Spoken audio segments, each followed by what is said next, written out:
Intussusception is something that we see commonly in the pediatric emergency department. So it's on our differential diagnosis a lot. It actually is the most common cause of intestinal obstruction in children under 3 years, and the highest incidence is in the 5 to 10 month age group.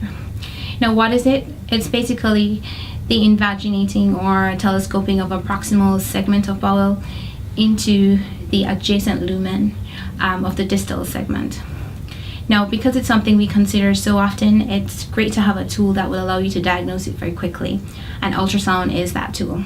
It has a sensitivity of between 95 to 100% and the specificity of 88 to 100% in the hands of a trained user.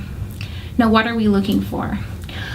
Okay, so you're looking for a complex multi-layered mass which has a hypoechoic rim, and this represents the edematous bowel of the receiving distal bowel, which is called the intussusception.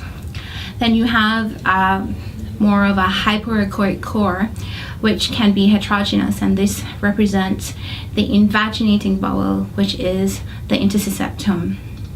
Now, if this is viewed on a transverse view with ultrasound, then you're going to see the characteristic sign, which is referred to at times the target sign, the bullseye sign, or the donut sign. So you're going to be seeing concentric circles or concentric hypo alternating with hyperechoic layers.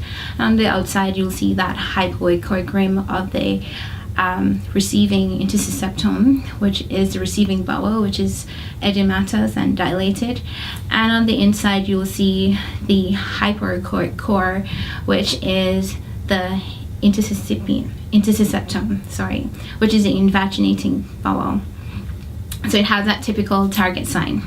Now, if it's viewed longitudinally, you'll have a different image, and it more looks like a sandwich, where you have, again, the hypoechoic rim, and in the center you'll have the hyperechoic layers, which is basically invaginating bowel.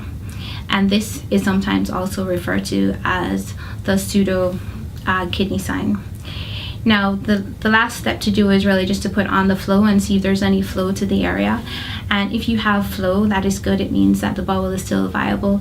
But in absence of flow, ischemia suggests that surgical reduction will likely be the way to manage this patient.